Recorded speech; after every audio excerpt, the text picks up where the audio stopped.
jërë ngeen jëf mbokk téléspectateur yu télévision Futur Média dal leen ak jàmm ci xibaaru marax yi li ci gën a fës te ñu dama ko jukki dina bokk ci coowal suuf mi mbokk yi ngeen min ko lool ci dégg-dégg ba tax itam njiit bu réew bu Sénégal moom Macky Sall daal di ci jël ay dogal signé ab décret jamono yi nag jàpp leen ne njiit bu bokk moomeel moom dong amatul sañ-sañ joxe li nga xam ne moom moo di ak suuf bépp délibération woo xamante ni conseil municipal bi nag dina ko daal di xaatim daan ci déggoo ak autorité administrative yi daañu wax mbokk yi ci mbënd mi li ñu mel nag ndaw yu Sénégal naam tegoon nañ ko ci suuf nag jamono yi dañoo gis ne ñu ngi amalaat lu ni mel ba tax itam ñi nga xam ne ñoom ñoo di comité bu local bu nappkat ya nga xam ne ñoom ñoo nekk ca diwaan bu Soumbédioune li ñu xamle moom moo di yaakaaru ndaw yi ñoom ñoo daal di tas ba tax itam ñuy amal mbir mu ni mel ñi nga xam ne ay way laago la ñu tañu am ay lijaasa nag ay jafe-jafe la ñuy am ngir rek daal di amal xëy ñoom ñooñee nag di xam rek ne ration wu 15% wa nga xam ne amaloon nañu ko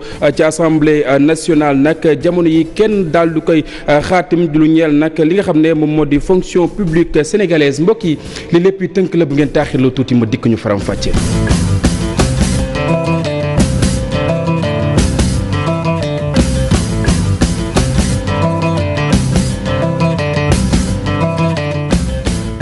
coowal suuf bi ñu bëgg mu dakk fii ci réew bu Sénégal ba tax itam nguur gi daal di ci jël ab dogal daal di xaatim ab décret jàpp leen ne jamono yi nag jiit bu bokk moomeel moom képp dong amatul sañ-sañ ngir rek daal di joxe suuf lu ni mel itam dina rek daal di tënku ci rek hectare yi nga xam ne moom lay joxe jàpp leen ne bépp délibération woo xamante ni conseil municipal bi nag daana ko amal daan ci yëglu ak ñi nga xam ne ñoom ñoo di autorité administrative yi boobu la décret Salif Sow def na ci ab jàngat ñu seetaan. jox ku la neex loolu far na jeex na abadan président de la république moom mooy jël dogal bu nu mel ndaxte nee na léegi bépp conseil municipal bi joxeeti suuf maanaam def lu ñuy wax délibération dafay fekk sous préfet wala préfet bu département boobule daal di koy approuvé maanaam daal di koy xaatim bu fekkente ni suuf sa weesu wut li nga xamante ni mot na fukki hectare bu fekkente ni suuf suñu war a joxe dafa ëpp fukki hectare jàpp juróom fukki hectare keneen mënu koo approuvé ku dul préfet nga xamante ni suuf sa ci département am la nekkee bu weesoo nag juróom fukki hectare suuf si nga xamante ni moom la waa mairie bëgg a joxe foofa gouverneur képp moom moo ko mën a approuvé jëwriñ nag yi nga xamante ni mooy ñi ñu dénk biir réew mi ñi ñu dénk koppar gi ni ñu dénk tamit wàllum développement ak aménagement du territoire président de la république jox na leen digal ne lii nañ ci liggéey ci nu mu gënee gaaw ndaxte décret bi war nañ ko génne ci journal officiel bi bu yàggatul dara décret bi di kayit bi président de la république mu ngi ko xaatem fukki fan ak benn ci weeru septembre. ndax dafa jël dogal bi lee ngir fay coowal suuf yi ñu seetlu ci biir réew mi kay la ñu bari tontu gannaaw ba ñu sampee laaj boobule ndax coowal suufam ndengaleer ga wala bu tóobeen gilee moom la ñu gaa ñi la jox ni misaal. Salif Sow cant ak ngërëm ñeel na la xam nga ne coowal suuf bëri na fu ci Médina ak Chérif Lo nekk ca arrondissement bu Pambal ca département bu Tivaouane foofee nag ab projet agricole woo xamante ni bëgg nañ ko fa amal mu mel ni itam moom moo indi ab pëccxoo daal di féewale ña nga xam ne ñoom ñoo di ndaw ñi reportage bu Cheikh Anta Diop ak Seylatir. ci diggu tool yi lañu ko defee ci suufu garab ay ndaw jóge ci ñetti village yi di Chérif Penku ay chef de village sous-préfet bu Pambal ànd ak maire Chérif Lo dikkoon fii ci dëkk bi ngir waxtaan ak ndaw ñi nga xamante ne d'accorduñ ci projet bi am fii ci seen dëkk ki nga xamante moom moo yor kàddu ndaw ñi na nag dafa am lu lëndëm ci mbir mi. bu fekkee lépp leer na légal seen ngeen yéen ndaw ñi ñun ñoo fiy des monsieur le maire dafay jàll le sous-préfet la même chose commandant ainsi de suite ñëpp dafiy jàll mais gox bi goxu ñan la ñun ndaw ñi di parle au nom de tous les 3 chefs de village. maire Chérif Lo gis na nag projet bi lu am solo la nekkul ngànte de ci askan wi. du ma signé titre foncier du ma signé bàyyi sama askan kenn du leen jaay liggéey gañaa la ñu wax tëgg projet bi ñu xool ko seet ko ba mu leer nañ yéen a moom seen suuf bu ñu liggéeyee ba gisatu leen day ñu dem bàyyi leen seen alal na leer. sous-préfet bu Pambal gën a leeral mbir mi ne nag ndaw ñi nañu ànd ak dal. jarul xeex jarul xuloo kenn du fi jël li fi jàmbur par force kenn du fi jël li fi jàmbur te tey ma jël ko fi kenn jaayu fu suuf kenn tay la wu fi suuf da ngay indi seen suuf ñuy liggéey su projet bi jeexee ku ne jëlaat seen suuf da bay seem ku yàq yëfu jàmbur te tay ko yoon dina dal sa kaw ak koo mënti toll nag loolu tamit day leer waxtaan wax dëgg ci la. ñenn ci chef de village yi rawatina Mor Gueye nee na nag moom li nga xamante ne promoteur bi wax na ko na fonk kàddoom. daanaka sax mooy fondation bi ndox ak courant daal suñu ko amoon suñu lamp yi tàgg dara du ko wecc. dëkkëb sous-préfet bu Pambal fii ci Chérif Penku mel na ni nag leeral na lu bëri daanaka askan wi ñoom ñëpp nag ku ci nekk wan ginnaaw delluwaat ci seen dëkk ak ci tool yi di xaar nag projet bi door ndax ndaw ñi mën cee gis seen bopp. coowal suuf ba tey mbokk yi ak itam ñàkk déggoo ci askan wa nga xam ne ñoom ñoo yeewoo ca Warang xam ngeen ne ca commune bu Malicounda la nekk foofee nag ndaw ña dañoo bañ ba tëdd ca suuf nag ci centre socio-culturel ba nga xam ne bëgg nañ ko taxawal ca terrain ba nga xam ne moom la ñuy footballé. Abdourahmane Diallo ak Mamadou Gueye ci reportage. ñu dëkkee ci village Warang ne bëgguñu projet bi nga xam ne dañ ko fas yéene def ci seeni terrain de football. buñ fi taxawee dafa nekk ne dañoo laal suñu xol suñu patrimoine moom la ñu bëgg a laal muy terrain bii nga xam ne mooy terrain Warang ñun ñu fekk ko fi suñuy mag nekkoon fi ak suñuy nijaay di ko jëfandikoo ba tey jii waa commune Malicounda ñoo ne dañoo am projet boo xam ne Warang da koo rêvé da ko yàgg rêvé mu ñu bëgg ko lool it ñun ñi fi nekk ni yëpp tout le monde ñun ñëpp on est pour le projet mais par contre ñun bëgg nañ projet bi mais bëgguñu ko laal suñu terrain waaw parce que boo gisee ñu bañ ñu laal suñu terrain dañoo yaakaar ne projet bi am na fenn fu mu mën a dem fu dul ci terrain Warang. benn pàcc askan wi dëkkee Warang di xamle ni amagul ab assemblée générale buy wane ni projet bii nga xam ni dafa jëm ci wàllum centre socio-culturel fii wala fee lañ koy amalee. nañ xool liy njëriñ li bu dee baax na pour dëkk bi la population bi nga xamante mooy majoritaire l'adopte ñu def ko fii bu dee nag dañ ne bëgguñu maire en personne loolu la njëkk a jiital bëgguñu ñu xool leneen mais Warang nag ñoo war a am maturité li nga xamante ne nii moom lañ yàgg am mais tey ay jeunes yoo xamante ne nii vraiment je ne comprends pas li ñu bëgg ñi nga xam ne ñoo leen jiite ku ci nekk man jël naa la PV téléphone wax ak yow li nga xamante ne nii moo fi nekk kon en toute sincérité am na yoo xamante ne nii nañ ko bàyyi dëkk bi ñun ñoo ko bokk. mairie Malicounda di xamle ni ginnaaw stade bu bees bi projet bii buñ ko fa amalee luy amal njëriñ ndaw yi nga xam ni ñoo nekkee ci zone sud bi. Abdourahmane Diallo ñu wax ci leen xoxatal wi nga xam ne ñenn ci way takk der yi nag ñu ngi koy xoxatal ñenn ci askan wi lu ni mel nag la ñu bëgg mu dakk ñi xam lu ni mel di waa ñoo lànk ba tax itam ni ki tey ji ñu doon janoo ak way taskatu xibaar yi ngir rek daal di ñaawlu bu baax a baax lu ni mel dañuy teewlu Mourtala Seck moom moomee nag kenn la ci coordonnateur yooyu le boobule plateforme dañuy teewlu ay kàddoom ci micro di sa Prera ak Mohamed Saw Dieng. question bi nga xamante ni mooy policiers yi sonal gi ñuy sonal civil yi dañ ko fas yéene def question boo xamante ni suñuy premier problème ci la bokk ndax kat dafa am ñu bokk ci ñun ñoo xamante ni dañoo bokk ci ñun ba pare subir chaque jour loo xamante ni mooy bavure yooyu. Ardo ñi ngi ku ne teg na ci kaawam ku ne teg na ci bët ak tuuma yañ ko tuuma ak fa ñu jaar ak moom loolu nag ñu bëgg mu dakk ku ne gis na kaawu Y'en a marre bi nga xamante ni ñoom it dañoo yoroon benn bataaxalu yëgle. bi mujj rek muy suñu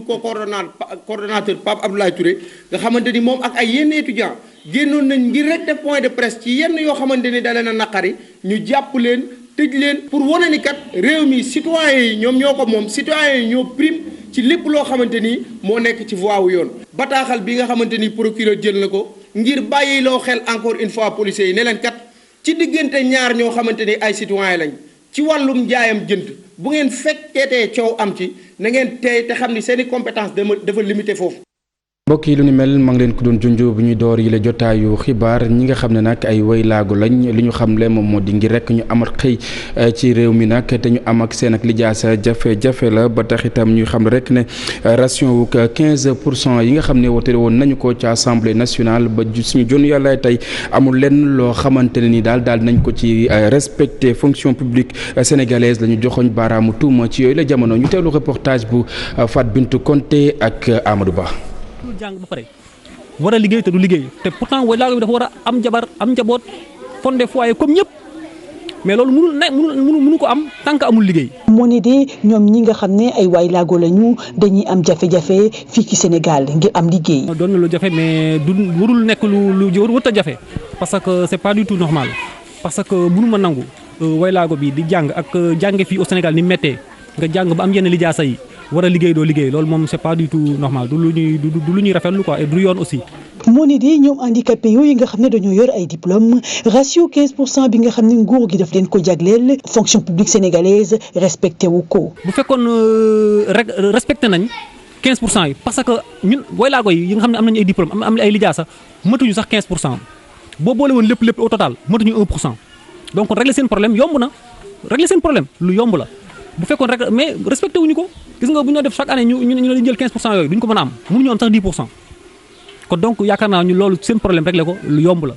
ba tax ni sax ki nga xam ne moom mooy coordonnateur regroupement des diplômés sans emploi ci Sénégal jàpp ne insertion handicapé yooyu nga xam ne dañoo yor diplôme ci fonction publique bi waroon nañ ko def bu yàgg fi mu toll nii sax moom mi ngi jàpp ni lii nga xam ne moom moo jëm ci politique emploi fii ci Sénégal nguur gi moo ci deful la ca war. parce que waruñoo toog bay seetlu ke ndaw yi dañuy am seen diplôme amuñu xëy rawatina ñi nga xam ne dañoo dund ak laago. ñu xam ne jàng bi du méttee ñi nga xam ne amuñu laago nañuy sonnee sakantuma ñu am laago jàng ci université yi xam ne du méttee ba ñu am seen diplôme amuñu fu ñu ci luñ jàpp loolu noonu c'est responsabilité président de la République la responsabilité état du Sénégal la parce que ñoom ñoo war a définir des politiques yi permettre jeunes yi suñu jàngee ba pare ñu mën a am insertion. bu nu fàttalikoo ñoom handicapé yooyu nga xam ne dañoo yor ab lijaasa dañoo génnoon ci mbedd mi yàggul dara semaine bee ñu wees ngir nag exiger li nga xam ne moom mooy seen insertion ci fonction publique sénégalaise bi. màggetuk parc automobile nag ci mim réew lu ni mel bokk na ci lu ñu doon waxtaanee ci ndaje wi nga xam ne amaloon ko nañ ko ni ku tey ngir daal di jubbanti lépp loo xamante ni da di secteur wu transport maanaam dem ak dikk fi ci mim réew bëgg nañ joyanti boobule secteur ni ki tey ji boobule ndaje Modou Fall ak Thierno Laurent Mendy fekke woon nañu ko ngir defal nañ ci ab njàngat ñu seetaan. parc automobile bu Sénégal dafa màgget loolee moo di constat bi nga xam te ni moom la acteur transport yi def monte yeesaloon ko jàppoon nañ ko ci atum 2005. 2005 Sénégal mu ngi koy def programme boobu 2500 véhicules Ndiaga Ndiaye ak car rapide moo taxoon mu jóg waaye gis nañ ne depuis 2005 ci 2500 yi néew na ñu renouveler 2000 yi donc presque kon loolu mooy 18 ans après presque ñu ngi def ci sur place. ak loi bu bees bu atum 2020 bi ngir yeesal ak xool naka la ñuy organiser li nga xam te ni moo di transport fii ci Sénégal. tey jii nag Sénégal rek dana mën a yeesal lii di yoonu transport. programme boobu ñu jël ko tëgg ko ci loi ñu tuddee ko loi d'orientation et d'organisation des transports terrestres loi boobu ñu yóbbu ko assemblée nationale ñu voté ko 3 juillet 2020 tey nag ñu nekk ci taxaw pour décret yooyu ñu mun ko appliquer ñu waxtaan nag ci sunu biir pour xool balaa ñuy appliquer décret yi nan lañ ko war a appliquer nan lañ ko war a doxalee ba ku nekk wax ci sa xalaat. boobu la yeesal ñu jàpp ko ci li nga xam te ni moo di tëralinu secteur bi mu gën a jaar yoon. Parmi ces sujets, nous avons le fonds de développement des transports donc terrestres. kon ci coppite yi am na boo xam te ni ñu ngi ko tuddee fonds de développement terrestre ñu jëlee nag financement bi rek ci secteur bi ci wàllu recette yu ñuy am ak yi nga xam te ni moom mooy ni ñuy exploiter suñu concession yi waaye itam usagers yi dinañuy faral di participer lu ci mel ni bu ñuy indi seen oto di ko jëlee bitim réew loolee nag bokk ci réforme yi. sur certaines réformes liées à l'importation des véhicules liées à d'autres donc contributions. ak loi bu bees bi dana indi koom ci wàll wi waaye itam dana protéger rek ñëpp ñu ci yëngu. Modou Fall ngir joyanti woowule secteur nag mu mel ni ñee soxal na lool dawalkatu ndaamaar yi rawatina ñi nga xam ne ñoom ñooy dawal bus tata yi li ñu xamle moom moo di jafe-jafe yi ñuy jànkonteel bari na lool rawatina ci li nga xam ne moom moo di seen i barabu liggéeyukaay yi loolee lépp nag di ngeen ko gis ci reportage bi lee nga xam ne Aminata Mbaare Sow ak Amadou Ba def nañu ko. ab dawalkatu bus la mat na léegi fukki at ak ñett tey ji nag ñu ngi ko fekk ci ligne 37 bu ñuy fàttali yoon wi nga xam ni ci la ligne bi lay di jaar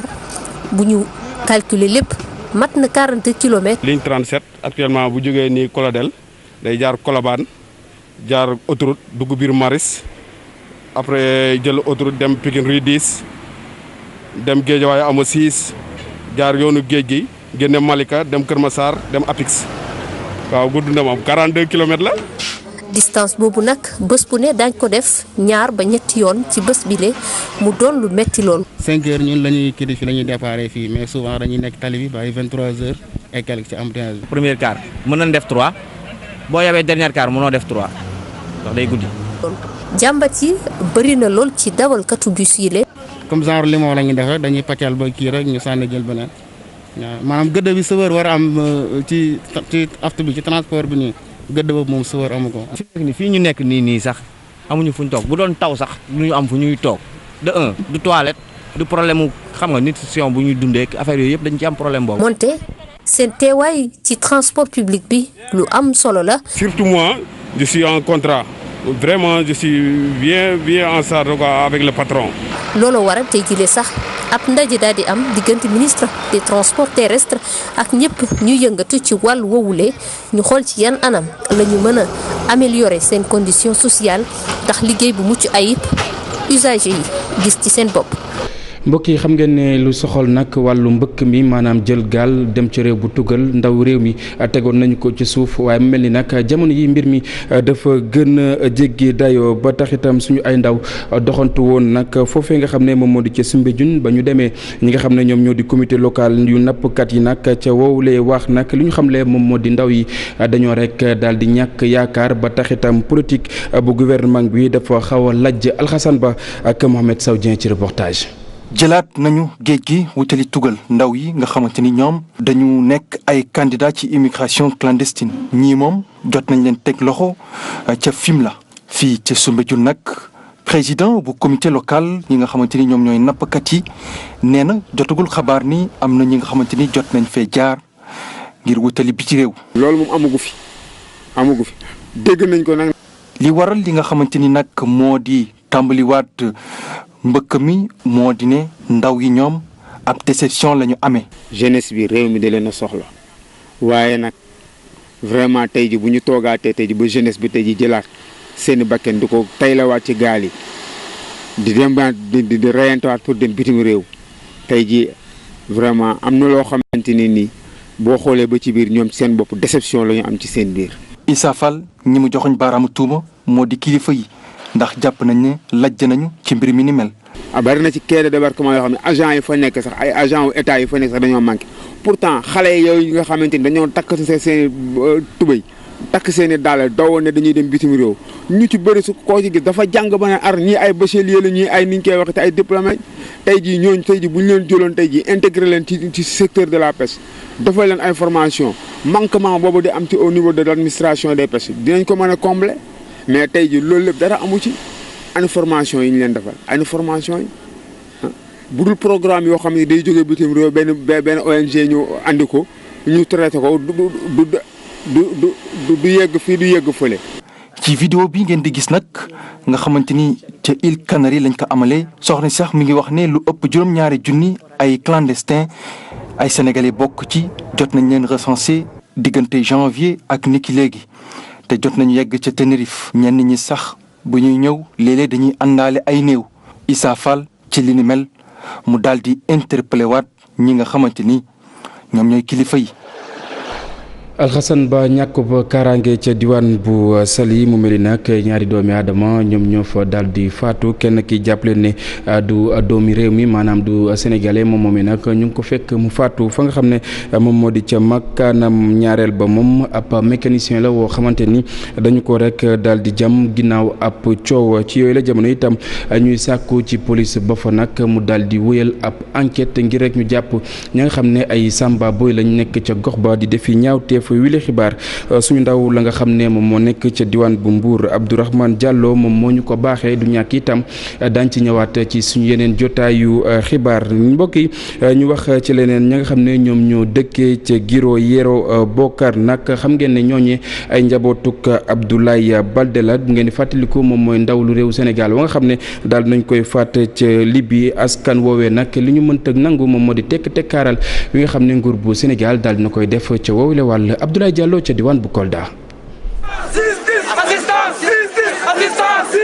ci xumbute yi ni mel la ndaw yu Giro Yero Bokar dal di fësale seeni naqar ci faat gi ñu faat seeni morom ndaw ca Libye te ba léegi nguurum Sénégal waxu si dara. suñu naqar tey mooy suñu doom suñu rakk suñu jarbaat suñu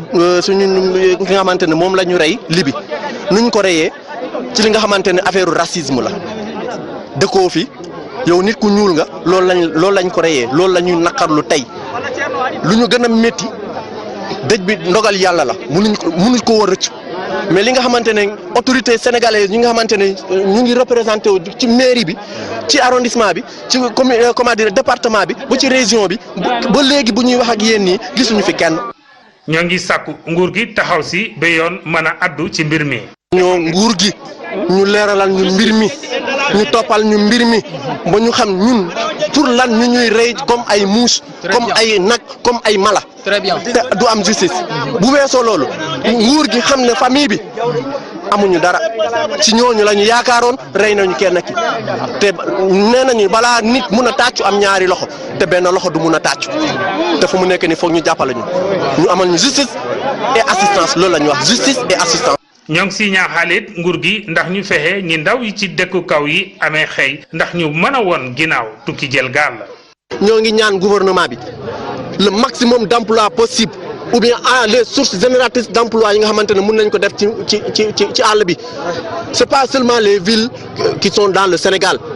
les villages reculés là villages yi ñooy Sénégal parce que fii bu ñu bëggee nguur du fale la ñuy nekk dañuy wàcc ci ba fii ut suñuy voie dem ci fële kon bu ñu amee naqar nguur gi dafa war a wàcc ci fii xam ci lan la ñu nekk nemmeeku si ñu au moins même bu ñu andiwul dara ñu xam ne nguur gi ñëw na si seet si ñu xam au moins on est des Sénégalais te ñun ñii ci réew mi la ñu bokk. yile ndaw ñooy jëmbat ab taatu garabu mango ca wetu nekk aji ndem si yàlla ji. mbokk yi ñu baaxee leen xibaar ñeel tolluwaay mbas mi ci même réew jàppale ne ni ki démb nag benn doomi aadama moom moo daal di faatu daal di toftalu ci lim bi nga xam ne ñoom ñoo ci jot dëddu ñaar fukk ak benn ci ay cas positif la ñu am juróom-ñetti ci ñoom di ay cas contact jàppale ni itam benn cas importé la ñu am fukk ak ñaar ci ay cas communautaire téeméeri aji tawat wér nañu daañu ñibbi fa nga xam ne moom moo di seen ak makkaan ñu jaare fii ñun itam daal di buur yi la jotaayu xibaar rédaction bi di leen jox dig daje ci kanam tuuti Chérif Diop noppi na ngir fi ci leen xibaare ci kàllaamay tubaab lu mooy loolee tam ñu bàyyi leen ngeen wéy ak programme télévision Futur Média Aram Touré ak ganam ci soir d'info